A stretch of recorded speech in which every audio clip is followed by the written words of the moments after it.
Okay, chapter 5 test. Doing the vocabulary. Remember, these are definitions. So some of these might sound right, but there may be a better answer for some of them. Number one, the non-parallel sides of a trapezoid. That is B, your legs. A quadrilateral with both pairs of opposite sides parallel. That is D, parallelogram. A quadrilateral with four right angles. Okay, by definition, that's a rectangle. A quadrilateral with four congruent sides. By definition, that's just a rhombus. A lot of people put square here. Square needs four congruent angles and four congruent sides. Okay, number 5, the parallel sides of a trapezoid. That's going to be your bases, A. The segment that joins the midpoints of the legs of a trapezoid, or the segment that joins the midpoints of two sides of a triangle. That's AD, a mid-segment. And a trapezoid that has two congruent legs, that's an isosceles trapezoid. So that's AE. True or false here? Um, every parallelogram is a trapezoid. That is false, which on the Scantron that would have been B. Every trapezoid is a quadrilateral. That is true. Every trapezoid is four-sided, so that should be A. Every quadrilateral is a trapezoid. Um, that's false. And remember, back up to 8, every parallelogram is a trapezoid. Parallelograms are not trapezoids. Trapezoids are not parallelograms. Okay, so if you think back to our flow chart, we had quadrilaterals. We went to parallelograms. If it wasn't a parallelogram, it went off to a trapezoid. Okay, and when it was a parallelogram, it was either a rectangle, a rhombus, or both of those items, and that would be referred to as a square. That's our flow chart. So that's why every parallelogram is a trapezoid. Well, no, because trapezoids are not parallelograms. Every trapezoid has at least one pair of parallel sides. That's false. The statement should say every trapezoid has exactly one pair of parallel sides. Every angle of a rhombus is congruent. That is false as well. The diagonals of a rectangle are congruent. That is true. Every rhombus is a square. That is false. Every square is a rhombus. That is true. Every rectangle is a square. That's false.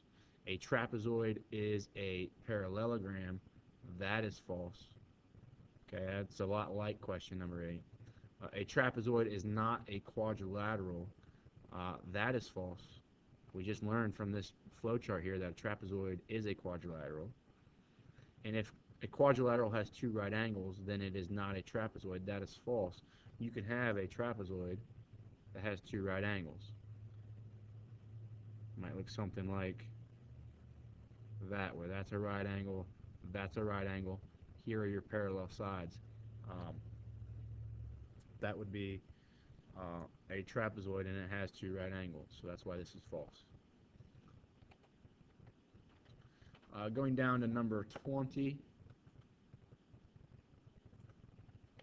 says identify the key difference between trapezoids and parallelograms. The key difference is that trapezoids only have one pair of parallel sides, and parallelograms have two, so it should be option D. Down question number 21, I've already filled in the parts that we know. We know it's a parallelogram, so opposite sides need to be congruent. So I'll take 2x plus y is equal to y plus 4. And then the other equation is going to be 3x plus 6 equal to x plus y. You start to see you got two variables in both equations, so you want to start setting this up so you got a system of equations, but once I start subtracting y from both sides, I get 2x is equal to 4, so now x instantly ends up being 2. Okay, so it solves this equation here solves for one of the variables without us having to use another equation, which is nice. It now eliminates A and C as answers. If I know what x is, now I can come over here and say, well, 3 times x, which is going to end up being 6 now, plus 6 is equal to 2 plus y, so I get 12 is equal to 2 plus y. Subtract 2 from both sides, get y to be 10. So that tells me that option B has to be my answer. It says with your x and y from question 19, I guess it shouldn't say from question 19, it should say from question 21. Um,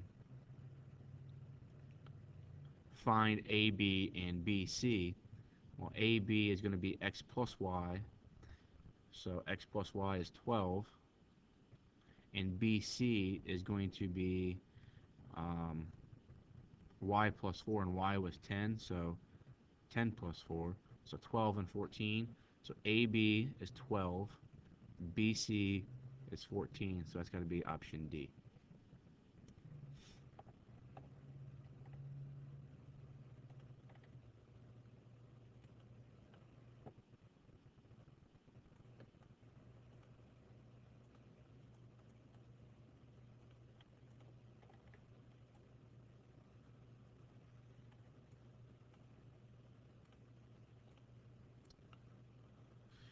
Question 23 says, uh, identify whether we know these figures to be parallelograms or not.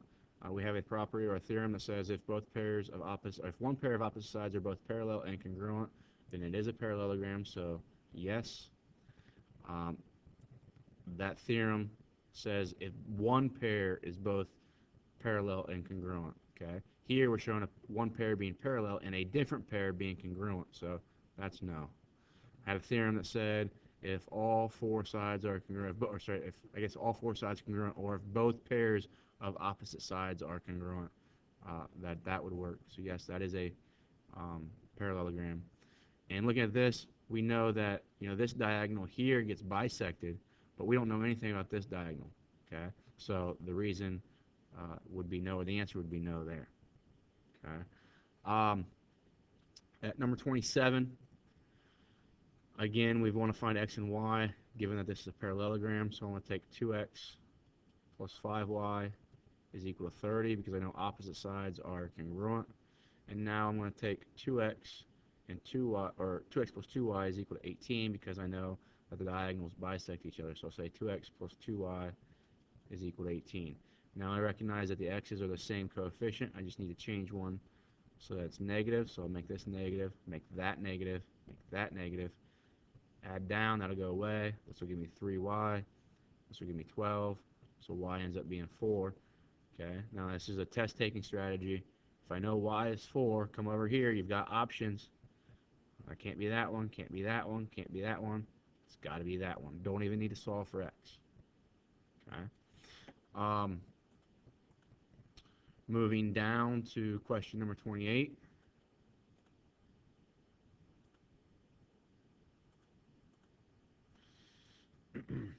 We know that these are midpoints, that there's a midpoint and that there's a midpoint. So this mid segment is half the length of this side over here, and it'd be parallel as well.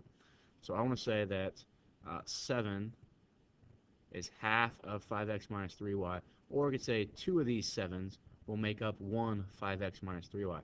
And for this question, it's probably best to say 2 of those 7s make up 5x minus 3y. So 2 times 7 is 14.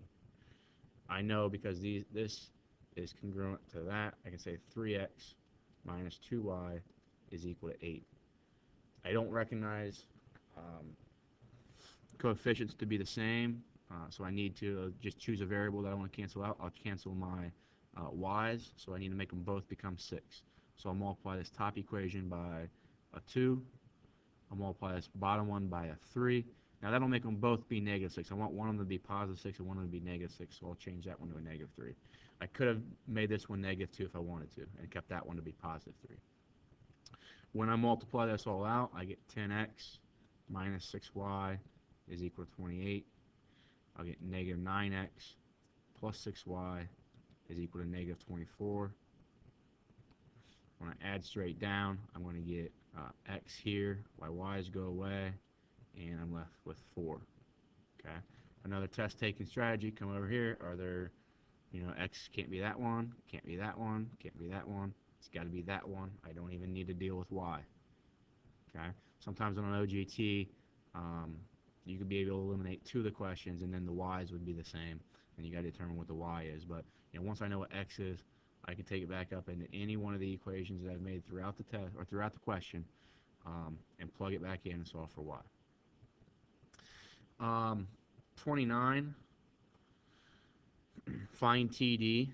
Okay, TD is this segment here, and I'm going to find that segment by looking at this triangle right here.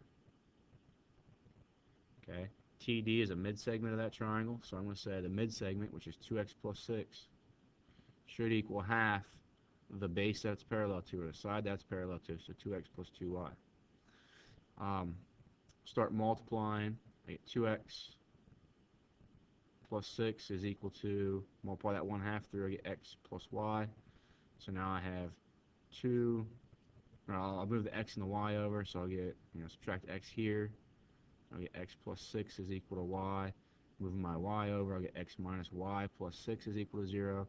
So I'll be left with x minus y is equal to negative 6. Okay, so looking at that triangle really didn't help me find what TD was. It didn't help me solve for x, or didn't help me solve for y. So what I want to do then is look at another relationship that I see in this figure, and now it's looking at that trapezoid, with this segment here being the mid-segment of that trapezoid. So I can take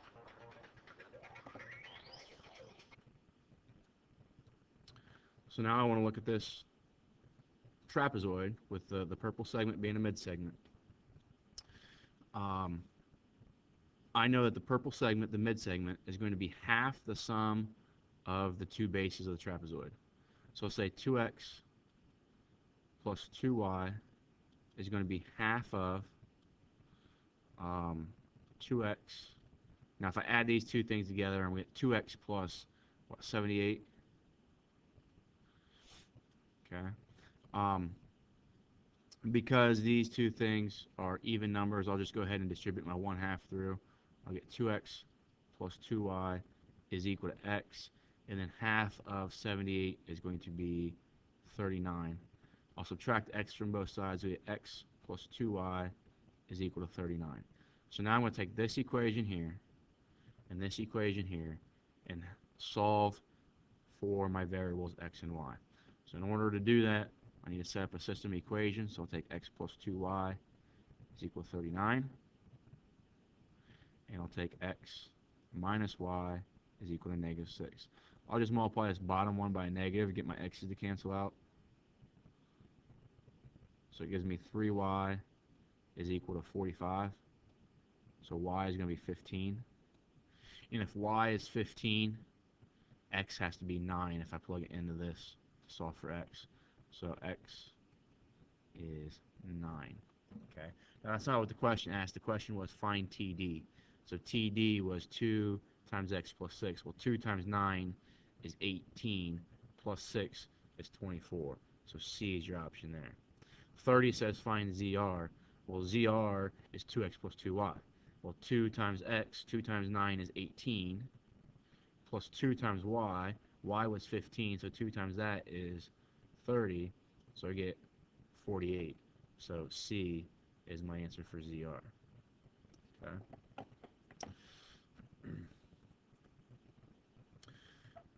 Okay, this question, this figure is a rectangle.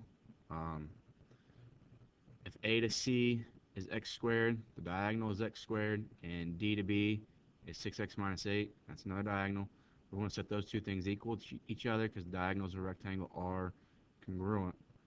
So I get this. I want to solve for x, so I need to set everything equal to 0. So I get that.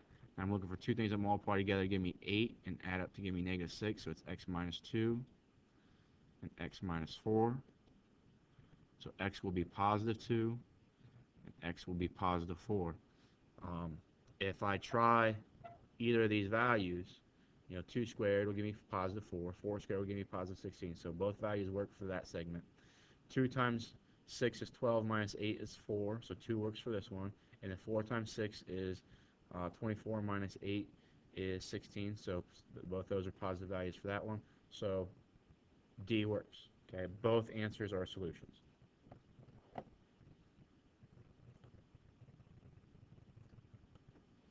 Here we have a trapezoid.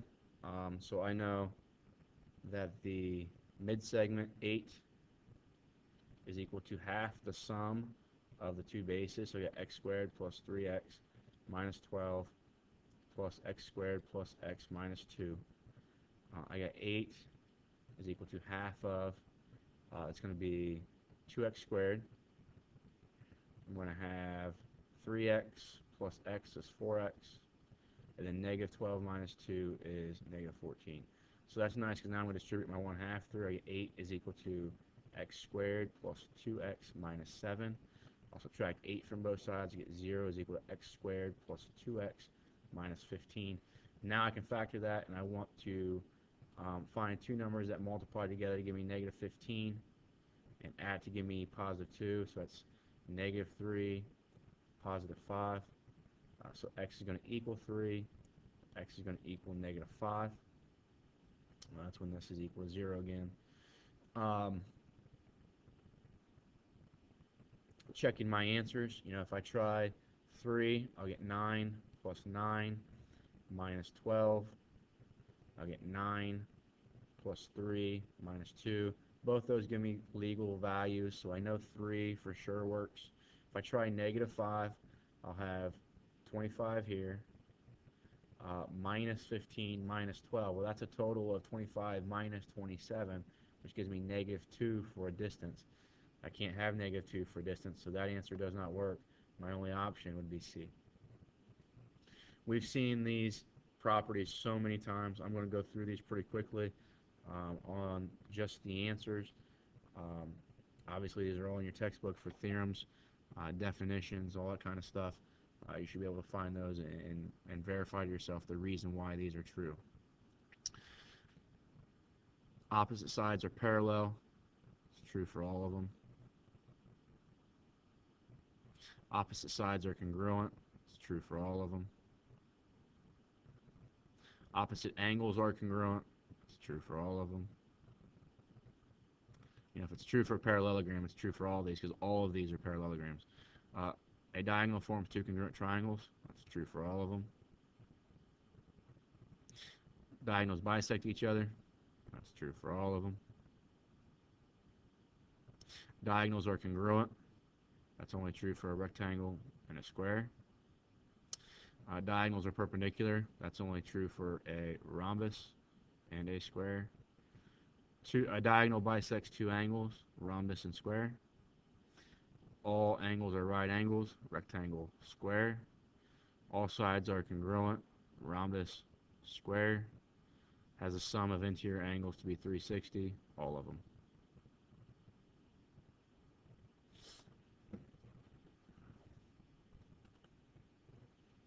Working on this proof, parallelogram EFGH is given.